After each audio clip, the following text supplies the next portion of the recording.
एक घर का मतलब सिर्फ ईंट और पत्थर से बनी दीवारें नहीं होता है ना। वो एक पहचान है, हमारा इतिहास है और पीढ़ियों से चली आ रही विरासत है।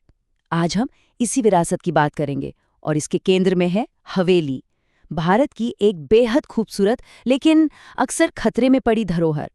तो ये हवेली आखिर है क्या? देखिए, ये शब्द अरबी के हवाली से आया है, जिसका मतलब होता है एक प्राइवेट स्पेस। पर यह सिर्फ एक इमारत नहीं है, ये तो समझिए इतिहास का एक जीता जागता पन्ना है, एक परिवार की पहचान है।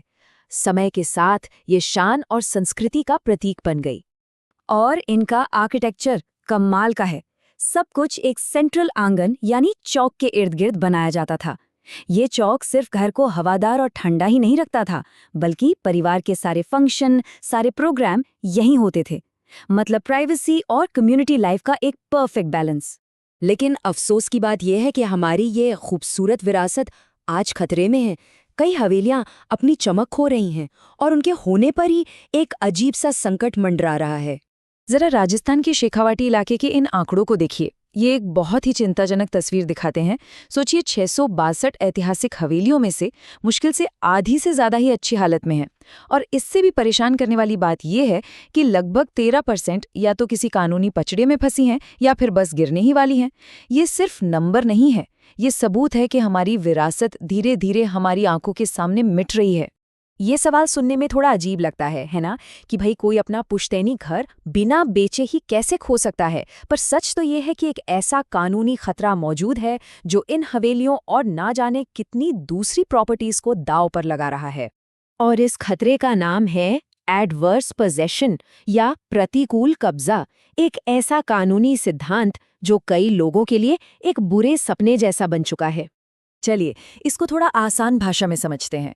भारत का लिमिटेशन एक्ट 1963 ये कहता है कि सोचिए, कोई आपकी जमीन पर रह रहा है और वो छिपकर नहीं बल्कि खुलेआम शांति से रह रहा है, जैसे वो ही उसका मालिक हो।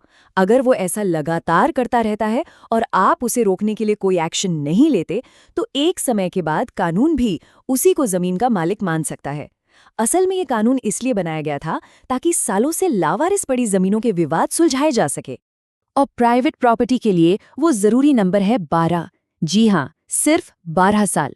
अगर 12 साल तक कोई आपकी जमीन पर कब्जा करके बैठा है और आप कुछ नहीं करते, तो फिर कानून भी आपकी मदद नहीं कर पाएगा।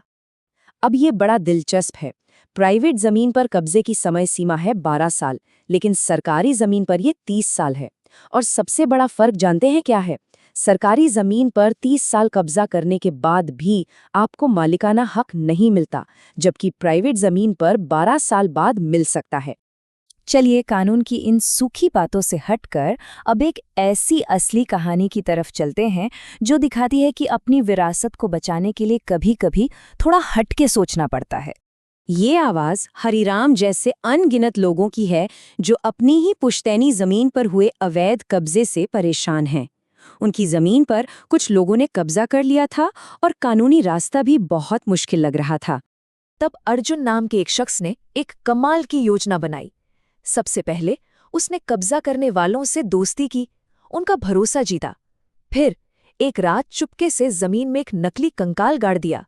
उसके बाद नकली पुलिस का सीन बनाया गया और आखिर में हत्या के इल्जाम का डर दिखाकर उनसे सच उगलवा लिया गया।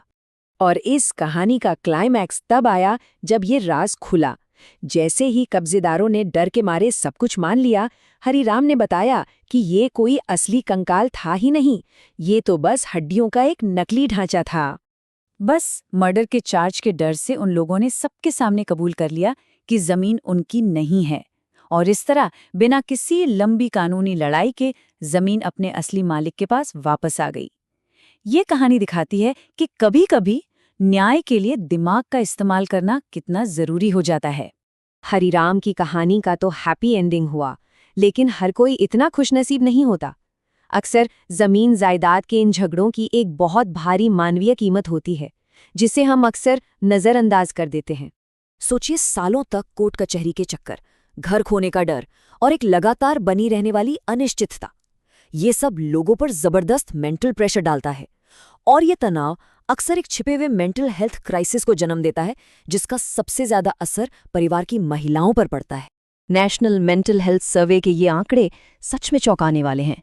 ये बताते हैं कि भारत में लगभग हर 10 में से 1 से लेकर हर 6 में से 1 महिला डिप्रेशन से जूझ रही है।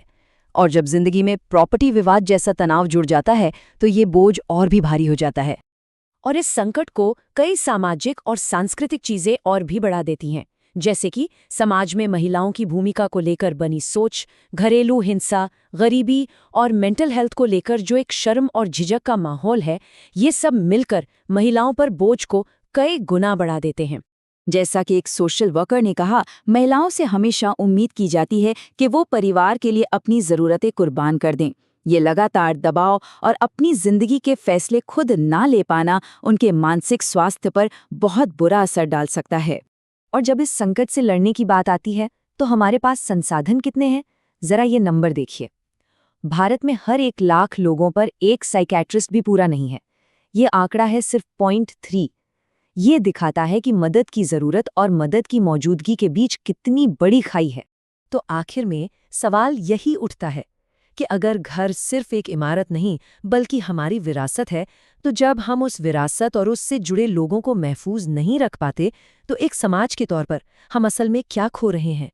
ये सवाल हमारी संस्कृति, हमारे कानून और इसकी मानवीय कीमत सबको एक साथ जोड़ता है, जिस पर हम सबको सोचने की जरूरत है।